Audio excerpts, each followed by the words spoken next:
Seperti mau jumpa fans yang lama dirindukan. Ketika saya berumur belasan tahun, tidak ingat berapa belas, ada orang ngasih saya buku, penulisnya dari Pontianak, Kalimantan, cerita tentang Islam di Indonesia. Ada seorang laki-laki bernama Miraselu.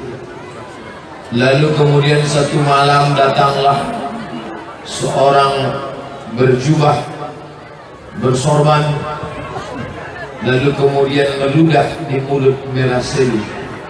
Lalu seketika bangun, Miraselu sudah bisa membaca Al-Quran, dan kemudian namanya berubah menjadi Al-Malikus Saleh. Al-Malik artinya raja, Saleh raja yang saleh. Tapi karena orang kita payah menyebut Al-Malikus Saleh, lalu disebut siapa dia? Malikul Saleh. Itulah Raja Samudra Pasai pertama, dan anak cucu keturunannya itulah sampai kepada Sultan Iskandar Muda. Lalu kemudian Sultan Iskandar Muda pergi menuju kerajaan Malaka sebagai seorang penguasa yang besar.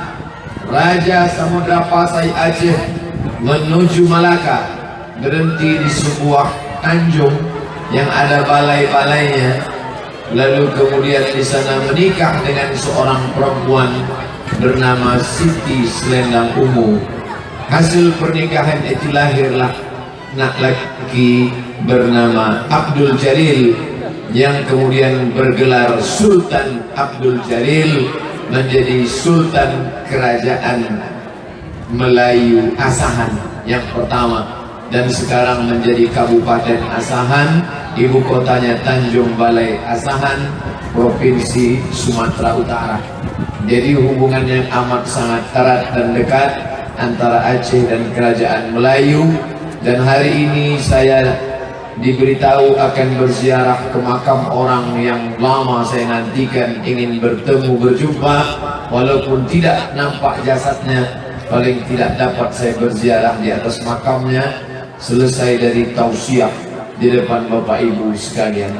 Kedatangan saya ini silaturahim kepada yang hidup, silaturahim kepada yang sudah lama meninggal dunia, silaturahim kepada yang lama meninggal.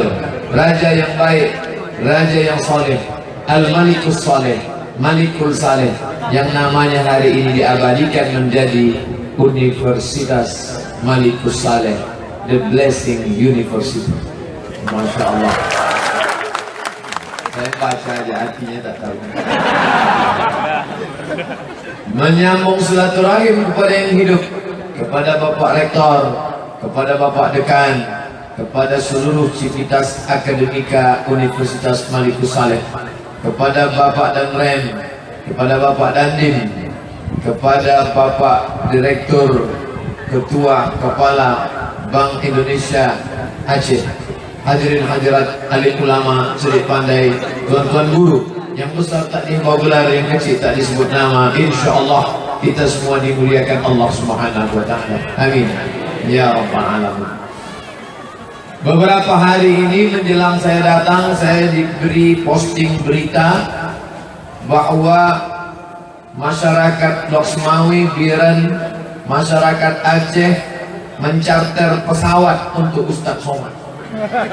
Saya terus terang sejak keluar berita ini naik rating saya. Banyak kawan-kawan tanya, hebat ente sekarang ya, dicarterkan pesawat. Tapi begitu sampai di Kuala Namu tadi, bayangan saya pesawat charter itu gagah dan perkasa. Ternyata pesawatnya perempuan, Susi Air. Lalu kami pun sampai, penumpangnya tak terlalu banyak. Ternyata naik pesawat kecil itu, betul kata lagu anak TK dulu, naik pesawat kecil takut goyang-goyang, naik pesawat besar takut terlambat datang. Alhamdulillah sampai. Penuh dengan kejutan.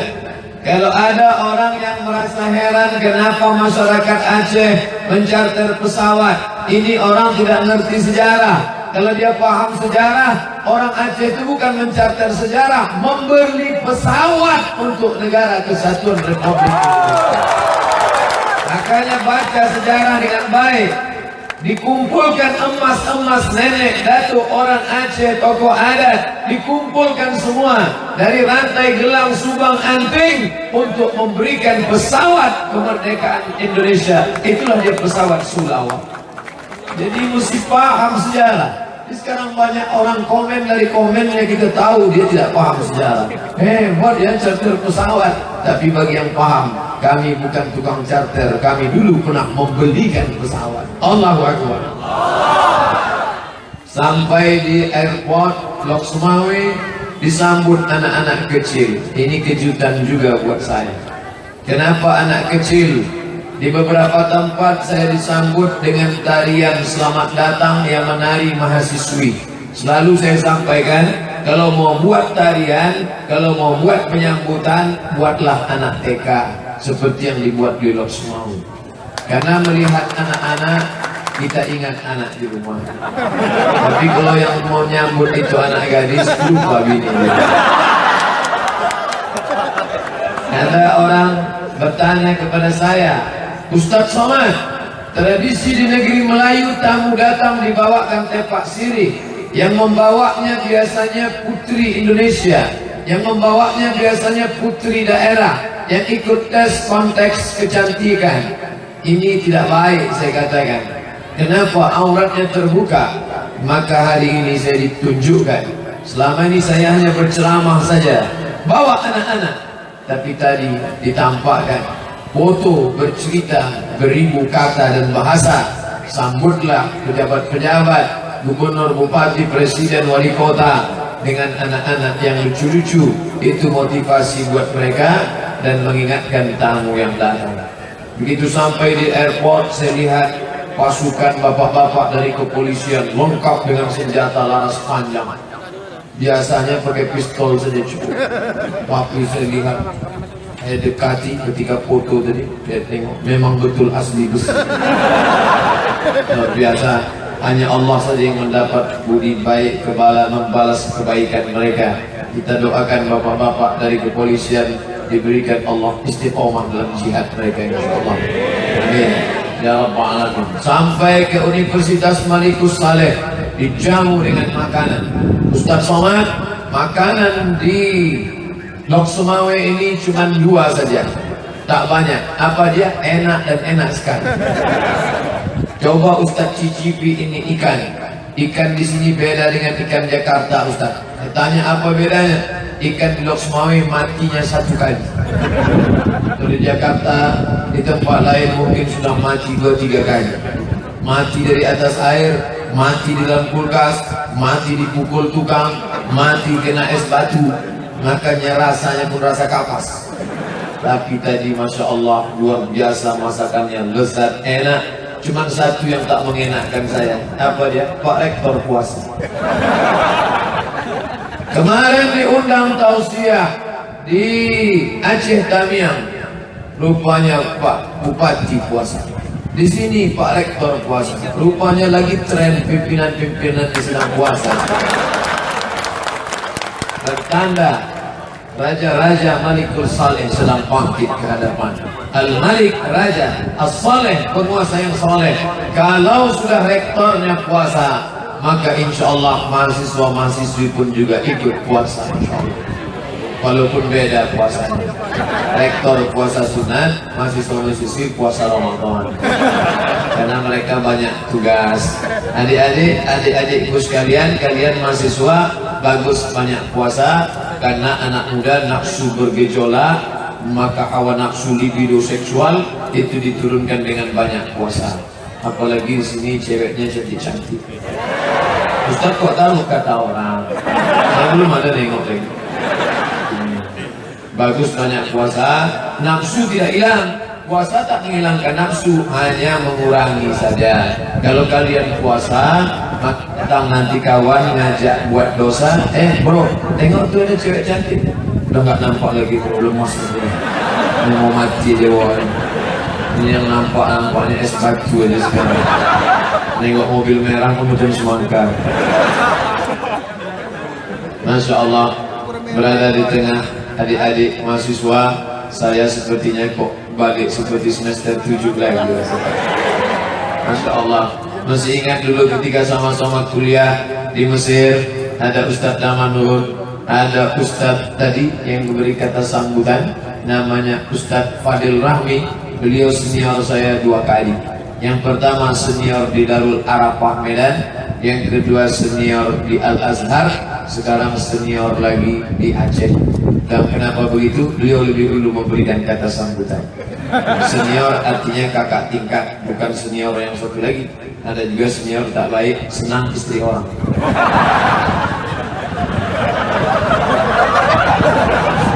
Bapak Ibu yang dimuliakan Allah Subhanahu wa taala, judul yang diberikan meneladani Rasulullah sallallahu alaihi wasallam sebagai entrepreneur sejati. Apa entrepreneur? Entrepreneur orang yang punya bakat mengembangkan dedikasi diri untuk bisa membangun diri sendiri tanpa harus minta kepada orang tua, tanpa harus minta kepada negara, bisa memenuhi kebutuhannya, mengembangkan apa yang ada di sekitarnya. Begitu dia nampak panas, ini nampaknya kalau nyewakan payung bisa juga. Itu entrepreneur. Oleh sebab itu maka apa yang ada, apa yang bisa, apa yang mampu, ini kita kembangkan. Siapakah entrepreneur paling utama? Tak lain tak bukan adalah Muhammad sallallahu alaihi wasallam. Kalau ada orang kaya karena bapaknya kaya, biasa. Kalau ada orang pejabat karena bapaknya dulu juga mantan pejabat, biasa. Tapi Muhammad sallallahu alaihi wasallam, dia lahir dalam keadaan yatim, dari zero, dari nol, tapi justru itu yang dikatakan orang sekarang from zero to hero, dari nol menjadi tokoh utama. Itulah mengapa seorang laki-laki bernama Michael H. Hart menempatkan dia dalam 100 ranking influential person in history. Sejak makan rotinya gak lancar bahasa Inggris. 100 ranking, 100 tokoh influential person, manusia paling berpengaruh in history, dalam sejarah. Macam-macam ada. Jesus Christ ada, The Moses ada, Socrates ada, Aristoteles ada, Abraham Lincoln ada. Tapi yang dibuatnya first, nomor 1, Muhammad sallallahu alaihi wasallam. Kenapa? King Solomon hebat. Kenapa dia hebat? Karena bapaknya juga seorang king bernama King David. King David punya anak namanya King Solomon. Orang kita menyebut Sulaiman. Sampai ke Yogyakarta, Sulaiman. Raja dia, hebat. Tapi bapaknya juga raja. Tidak ada yang mengherankan. Musa, the Moses, hebat. Tapi dia juga dibesarkan di kerajaan. Siapa dia? Dia anak angkat Fir'aun. Namanya Musa. Bapaknya orang hebat di dunia yang membangun piramid Mesir. Fir'aun sampai sekarang tak terpecahkan bagaimana cara membangun batu-batu besar. Hampir sebesar itulah batunya. Katanya beratnya satu batu bata piramid 2 ton. Belum pernah ditimbang, dia agak-agak. Mau masuk ke dalam piramid mesti menunduk, harus menunduk. Hebatnya Fir'aun, sampai matinya pun orang harus menunduk ke makamnya. Kenapa? Karena pintunya dibuat 1 meter lebih. Jadi orang yang tinggi harus menunduk. Saya tak mau menunduk. Gimana caranya biar masuk tak menunduk? Nungging pulang. Bapak Ibu kalau mau buat rumah setiap tamu menunduk, walaupun gubernur, walaupun presiden, walaupun menteri tetap menunduk. Buatlah rumah yang tingginya pintunya semeter aja. Insya Allah 2 kemungkinan. Kalau tamu itu tak menunduk, benjol keringnya. Hebat, bisa simetris, bangunan tinggi. Bahkan ada satu piramid yang hanya matahari masuk ke dalam 1 tahun sekali saja, terang penerang pada tanggal tertentu, hebat. Tapi pada akhirnya mati dan tinggallah Musa sebagai anak angkatnya. Ini orang hebat. Tapi Muhammad sallallahu alaihi wasallam from zero, anak yatim, meninggal ayahnya ketika dia 2 bulan dalam kandungan, dibesarkan oleh datuknya. Tak lama sesudah itu datuk pun meninggal, dibesarkan oleh pamannya. Akhirnya dia adalah menjadi entrepreneur sejati.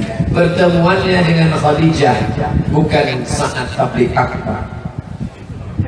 Pertemuan Muhammad dengan Khadijah bukan saat kunjungan luar kota, tapi pertemuannya dalam rangka entrepreneurship, yaitu barang-barang dagangan Khadijah dibawa oleh Sayyidina Muhammad sallallahu alaihi wasallam dan barang-barang itu laku. Maka Khadijah tertarik, belum pernah barang sebanyak laku sebanyak ini. Akhirnya dia tahu ini orang baik, maka dia utarakan hasrat hatinya, mengutus seorang laki-laki, mau tidak menerima saya. Inilah dalil perempuan boleh menyatakan keinginannya kalau dia suka sama laki-laki, tapi laki-laki yang amanah. Kalau tidak amanah nanti di-update-nya di Facebook.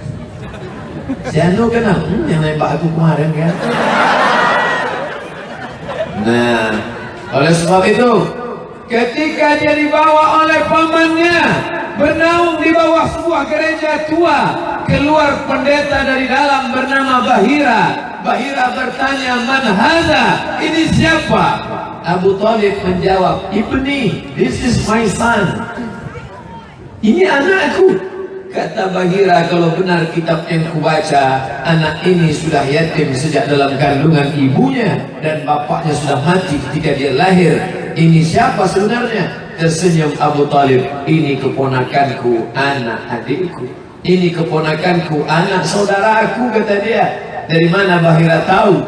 Bahira melihat 3 tanda: pokok kayu bersujud, batu-batu bersimpuh, ada awan di atas yang tak pernah berhenti menaungi Nabi Muhammad sallallahu alaihi wasallam. Perjalanan itu dalam perjalanan dagang, bisnis, entrepreneurship, sampai akhirnya dia menikahi Khadijah dengan mahar ishruna bakarah, 20 ekor onta. 1 ekor onta paling murah sekarang 35 juta. Itu pun onta-onta yang berkumis. 35 juta kali 20 ekor sama dengan 700 juta. Saya tidak tanya ke adik-adik, saya paham panas, kurang cairan, dehidrasi, nggak bisa ngitung. Walaupun dari fakultas ekonomi. 35 juta kali 20 ekor, 700 juta. Itulah mahar pernikahan Nabi Muhammad dengan Khadijah. Diabadikan dalam kitab Ar-Rahiq Al-Maktum. Pemenang Nobel juara 1 sejarah Nabi internasional dari India bernama Syekh Safiur Rahman Al-Mubarakfuri.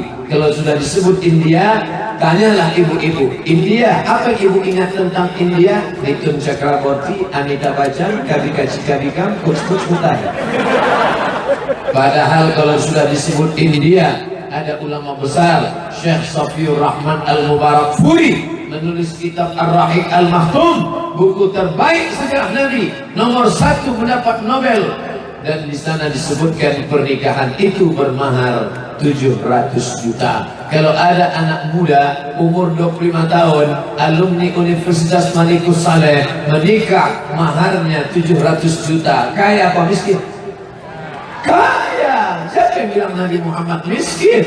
Maka judul ini memang tak salah, meneladani Rasulullah. Memang kalau kita di kampus lain-lain judulnya. Kalau di pengajian di masjid, Ustaz, judulnya menghadapi sakratul maut.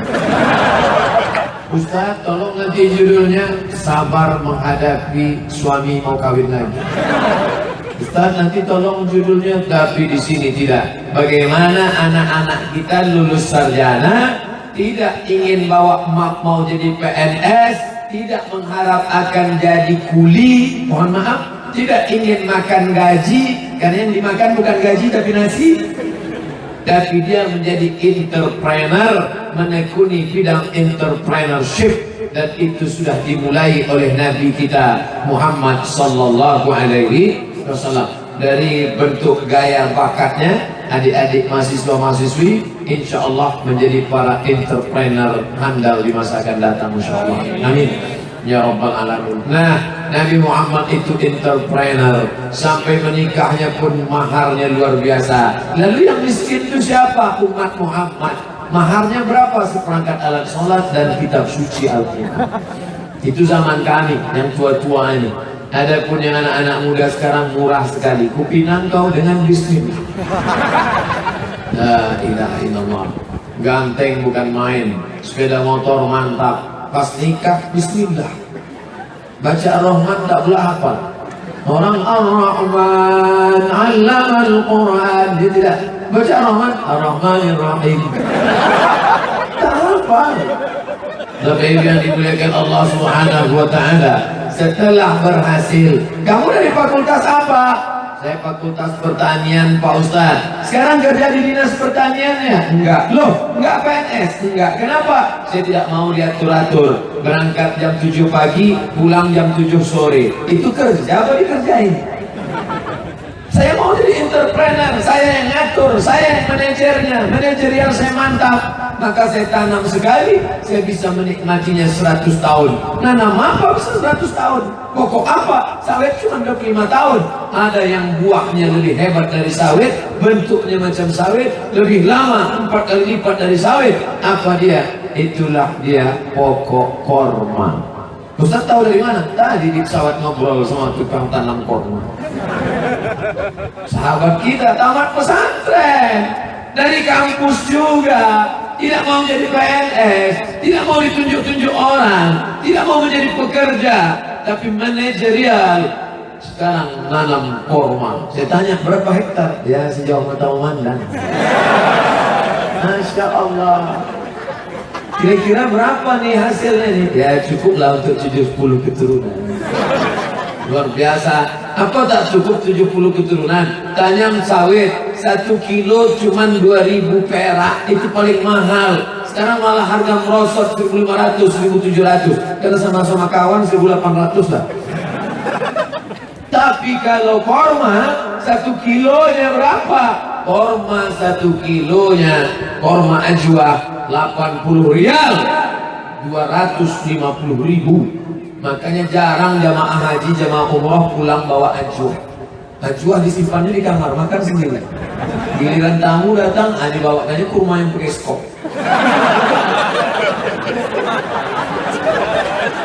Kurma mahal. Tapi di Aceh 3 tahun yang akan datang, orang tak perlu beli korma ke Madinah. Kenapa? Kita di Indonesia akan makan. Korma mana nih? Korma Aceh. Allahu Akbar. Entrepreneur. Jauh Pak Ustaz. Hanya 5 menit dari airport Sultan Iskandar Muda, Banda Aceh. 5 menit dari airport. Sampai. Ustaz ada di sana. Ceritanya begitu. Tapi yang dimuliakan Allah SWT, entrepreneur-entrepreneurnya akan bangkit. Iyalah, dia kan anak. Tapi cerita korma nampaknya banyak yang mirip korma. Korma apa sawit? Sepupu sawit, sepupu korma. Jadi di Masjid Agung Anwar Pekanbaru Riau itu banyak pohon korma keliling masjid. Tapi tidak ada yang berbuah. Tidak ada yang berbuah. Sampai ada orang berkata korma tidak akan berbuah kalau ditanam di iklim tropis. Sampai akhirnya datanglah orang Thailand, namanya Mr. Kola. Mr. Kola dari Thailand. Diundang oleh guru kami Dr. Mustafa Umar, alumni Al-Azhar senior kami. Lalu kemudian datanglah Mr. Kola, dia teliti korma ini, rupanya kenapa tidak berbuah, jantan. Ternyata LGBT tidak menghasilkan.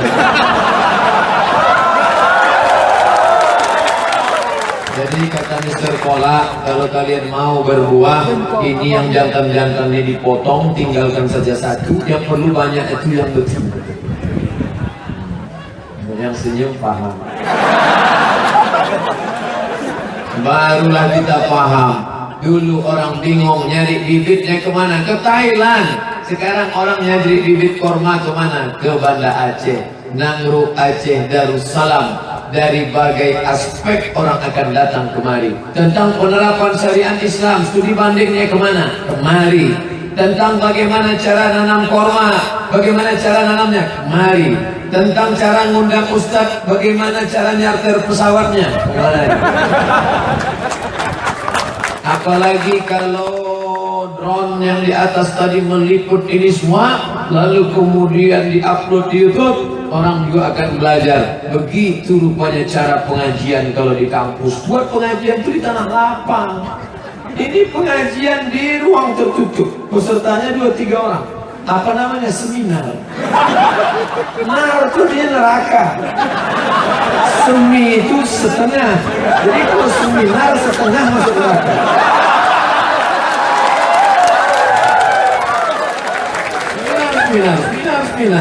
Seminar. Ngomong ngalor ngidul tak tentu arah. Saya datang seminar ke hotel bintang 5, sejuk, saking sejuknya beku di dalam. Ngobrol lah itu narasumber ngomong, Profesor Anu dari Malaysia. Setelah dia ngomong, kawan saya nanya, Mat, ya, paham kau apa kata dia? Tidak. Kenapa kau ngangguk aja, apa salahnya sih? Kata kawan saya, kenapa kita tak paham ya? Gara-gara kita tak paham, itulah maka dia profesor.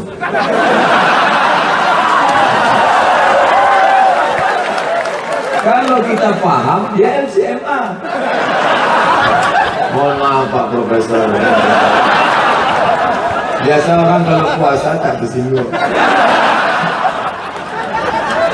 Apa itu yang dimuliakan Allah?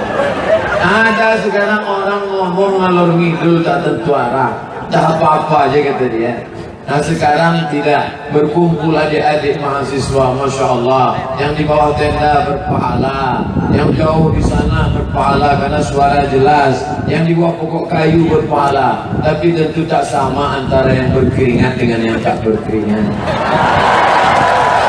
Disitulah letak adilnya Allah Subhanahu wa Ta'ala. Maka semua yang susah payah, setiap tetes peluk keringatnya akan dibalas Allah dengan surga Jannatul Firdaus. Itulah mengapa yang dapat air minum yang meneteskan keringat duluan, itu sebagai pengganti. Tengoklah, di dunia aja udah dapat balasan duluan, apalagi di akhirat nanti.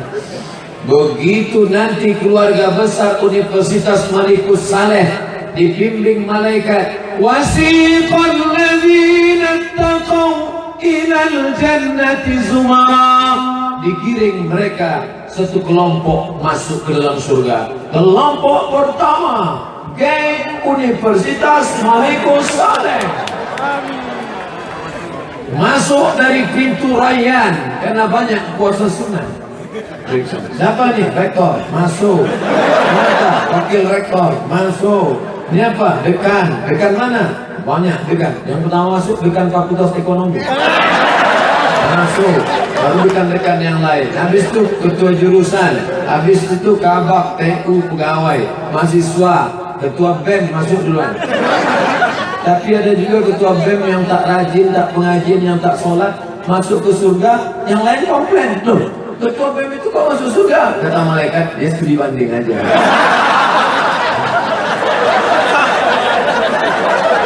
Masuk semua. Tiba-tiba pas di ujung sop ada Ustaz Somad. Kata malaikat, ini dari Malikus Saleh? Enggak, dari Riau. Loh, kok bisa di sini? Pernah ceramah sekali. Masuk. Amin. Ya Rabbal Alamin. Dapat ucapan salam dari Allah. Salamun qawlam min Rabbir Rahim. Syaratnya pertama syahadat. Tak usah diajari orang Aceh bersyahadat. Kalau sudah disebut Aceh pasti Islam. Asal sebut Aceh pasti Islam. Kami Melayu Riau, kalau disebut Melayu masih ada yang tak Islam. Suku Akib, suku Talang Mama, suku Laut, suku Talang Perigi, itu masih ada yang belum Islam. Tapi kalau sudah disebut Aceh, tak ada orang Aceh yang tak Islam. Begitulah hebatnya, nama-nama merubah semua, turun dari atas Sumatera Aceh, turun ke bawah Melayu Langkat, turun ke bawah Melayu Deli, turun ke bawah Melayu Serdang, turun ke bawah Melayu Asahan, turun ke bawah. Itulah kampung halaman kami, Melayu Riau, Siak, Seri, Indrapura. Tapi Islam ini semua datang dari Aceh, jauh sebelum Wali Songo, jauh sebelum yang lain Islam. Aceh dulu. Kenapa? Karena orang datang dari Jazirah Arab dari Gujarat, India, mereka tidak melalui jalan darat tapi melalui jalur laut langsung ke pantai Aceh, Samudra Pasai. Dan ketika datang orang Maroko kemari, laki-laki itu seorang explorer internasional bernama Ibnu Battuta. Ibnu Battuta menulis dalam kisah Rihlah Ibnu Battuta 2 jilid 2 juz. Aku melihat Raja Aceh memakai jubah, ulama-ulama dihormati, mereka memakai jubah putih dan hijau, memakai sorban, menjamuan makan, lengkap ceritanya. Bacalah tentang petualangan Ibnu Battuta, sudah diterjemahkan ke bahasa Indonesia, cari di toko buku terdekat, harga saya tak tahu berapa. Halakah mur'un lam ya'rif qadrahu, celaka orang yang tak tahu siapa jati dirinya. Mengajari orang Aceh bersyahadat sama dengan mengajari titik berenang menggarami air laut. Maka saya kemari tidak berceramah, tapi hanya cerita-cerita saja. Kalau ceramah, kualat saya menceramahi orang Aceh. Lebih dulu nenek moyang mereka Islam, nenek moyang orang Aceh sudah bersyahadat, nenek moyang saya masih menyembah pokok kayu, lembu, batu, hantu. Sekarang saya pula datang mau menceramahi. Na'udzubillah, saya hanya sedang bercerita.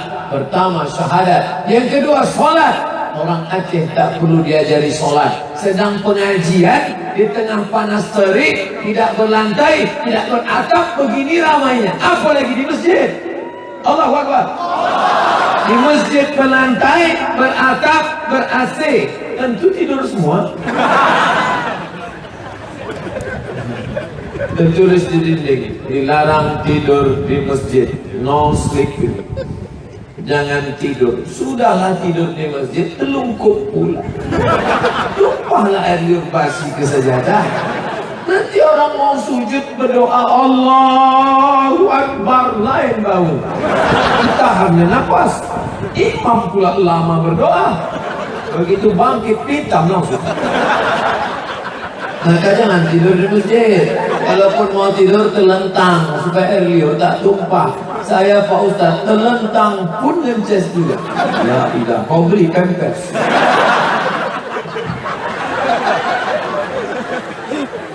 Tak usah ajari orang Aceh tentang sholat berjamaah. Saya ceramah di Masjid Baitur Rahman, melimpah sampai keluar. Sholat subuh, subuhnya saja begitu, apalagi maghrib, zuhur, asar, isya. Ya, tadi sholat zuhur tadi. Sholat zuhur tadi, waduh belakang. Saya tengok setengah 2, ini kok lambat semua.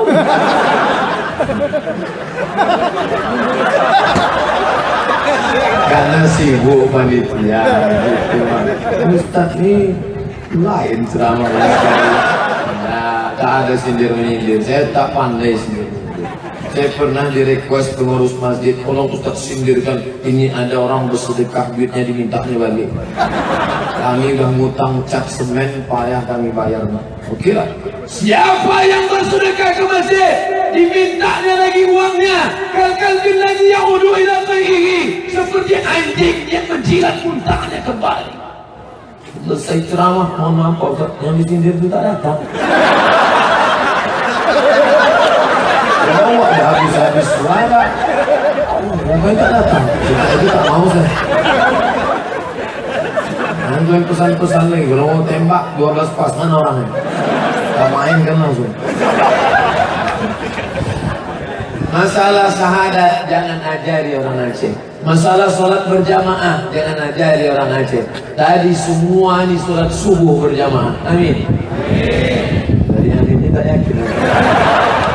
Man sholat subha, siapa yang sholat subuh berjamaah, faka'annama sholat layla kullah, dapat pahala seperti sholat sepanjang malam. Wa man nama, siapa yang tertidur, walam yusalli, tak sembahyang subuh, balas syaitanu fi udhunih, kencing setan di telinganya. Siapa yang sholat tidak sholat subuh, kencing setan di telinganya, tapi setan Allah masih sayang sama manusia. Dapat surat tilang. Baru yang dibahas syahadat, sholat, zakat yang paling penting. Karena dari entrepreneur itu dapatlah zakat, bukan zakat. Mohon maaf ini zakat. Maka bagi siapa yang berpenghasilan 85 gram emas setahun, kena zakat 2,5%. 85 gram kali 500.000, 42.500.000. Bagi 12 bulan, setiap bulannya 3,6. Saya tidak katakan gaji, karena yang dihitung bukan gaji, tapi semua uang gaji, uang tunjangan, uang sipak, uang sundul, uang sikut. Itu semua di total. Berapa kamu dapat bulan ini? 4 juta. 4 juta, setiap 1 juta 25.000, 25.000, 25.000, 25.000. Keluarkan 100.000. Berapa kamu dapat? 10 juta. 250.000. Kamu dapat berapa? 100 juta. Keluarkan 2,5 juta. Ini saya husnuzan, semuanya insya Allah dapat 100 juta. Amin. Keluarkan 2,5 juta. Masalah duit tak bisa tengok muka. Ada hitam, pesek, pendek, buruk, duit banyak. Ada ganteng, putih, buka dompet 2.000 perak. 100 juta, keluarkan 2,5%. Aceh pun tak perlu diajari tentang zakat. Waktu saya ceramah di Aceh Barat, mau labuh, saya dari Riau, satu kabupaten kami, namanya Siasri Indrapura. Zakatnya tahun 2015 sebanyak 10 miliar. Sudah saya ceramah, pas makan datang Basnas. Berapa tadi Ustaz Somad? 10 Pak, kami 15 gitu. Udah bodoh semua. Belum mati saya, Mat, akan datang tanya dulu. Cuma kalau saya tak berani ceramah tentang zakat di Universitas Malikus Saleh. Sempat saya katakan, kami di Riau mendapat zakat 10M. Rupanya di Malikus Saleh 12M. Malu kita. Tapi tengok gayanya tak sampai. Makanya bayarlah zakat. Yang sudah membayar lanjutkan. Ini negeri Islam, dikenal dengan kerajaan Islam. Ulama-ulama datangnya dari sini. Syekh Hamzah Fang, Syekh Abdul Rauf As-Singkili. Andai tak ada Syekh Abdul Rauf As-Singkili, kami orang Melayu tak pandai menerjemahkan Quran. Quran pertama diterjemahkan ke dalam bahasa Melayu oleh Syekh Abdul Rauf As-Singkili. Judul kitabnya Tarjuman Al-Mustafi. Dia tak terjemahkan ke bahasa Aceh, diterjemahkan ke bahasa Melayu. Kenapa? Karena dia tahu seluruh negeri ini memakai bahasa Melayu. Dipakainya bahasa Aceh, banyak yang tak paham. Dipakainya bahasa Aceh, orang Aceh paham, orang Melayu pun paham. Kitab fikih, bagaimana cara sholat, bagaimana cara puasa, bagaimana cara wudhu. Siapa penulisnya? Syekh Nuruddin Ar-Raniri dari Aceh. Namanya diabadikan sebagai Universitas Islam Negeri Ar-Raniri. Ditulisnya lah kitab fikih tua berbahasa Melayu. Kitab itu berjudul As-Siratul Mustaqim, jalan yang lurus. Itu yang diminta 17 kali sehari semalam. Ihdinas siratal mustaqim. Akhirnya Ustadz Afwan, waktu sudah habis, kita akan ziarah ke makam Sultan Al-Malikus Saleh. Saya akan membaca ayat-ayat Quran. Mudah-mudahan saya sudah ceramah 40 menit. Walaupun rasanya macam 15 menit. Saya yang merasakan macam 15 menit. Padahal tegak di mana-mana saya baru ceramah 15 menit, ramah terasa. Kapan itu? Kultum mau buka puasa. Tapi di Malikus Saleh ini cepat betul waktu berlalu. Saya hamba Allah yang mohon maaf atas segala kesilapan. Kita tutup dengan membaca Al-Fatihah. أعوذ بالله من الشيطان الرجيم بسم الله الرحمن الرحيم الحمد لله رب العالمين الرحمن الرحيم مالك يوم الدين إياك نعبد وإياك نستعين اهدنا الصراط المستقيم صراط الذين أنعمت عليهم غير المغضوب عليهم ولا الضالين آمين Allahumma aslih syabab al-muslimin, perbaiki akhlak para pemuda, mahasiswa-mahasiswi Universitas Malikus Saleh, ya Allah. Allahumma ja'alhum minas salihin was salihat, jadikan mereka pemuda-pemudi yang saleh dan salihah. Allahumma dafa'an al-ghala wal waba wal fahsya wal riba wal zina wal munkar, jauhkan mereka dari malapetaka, bencana, riba, zina, LGBT, perbuatan keji dan munkar. Allahumma faqihna fid din wa 'allimna ta'wil, pahamkan kami agama yang benar dan pahamkan kami tafsir pemahaman Al-Quran yang lurus, ya Allah. Allahumma rzuqna ziyarata baitikal atiq. Jadikan kami orang-orang yang mendapat rezeki melimpah sehingga kami bisa berziarah ke Baitullah, dapat kami berziarah ke makam Rasulullah sallallahu alaihi wasallam. Allahumma khtim lana bi husnil khatimah wa la takhtim alaina bi su'il khatimah. Allahumma ij'al akhir kalamina, jadikan akhir kalam kami ketika ajal kami sampai, yang nanti terakhir keluar dari mulut kami, la ilaha illallah. Rabbana atina fid dunya hasanah wa fil akhirati hasanah wa qina adzabannar. Wa sallallahu ala sayyidina Muhammad wa ala alihi wa sahbihi wasallam. Walhamdulillahi rabbil alamin. Taqabbalallahu minkum minna wa minkum, taqabbal ya karim. Terima kasih, mohon maaf. Wassalamualaikum warahmatullahi wabarakatuh. Terima kasih kepada Tuan Guru Al-Mukarram Ustaz Haji Abdul Somad LCMA, dan juga terima kasih yang spesial kepada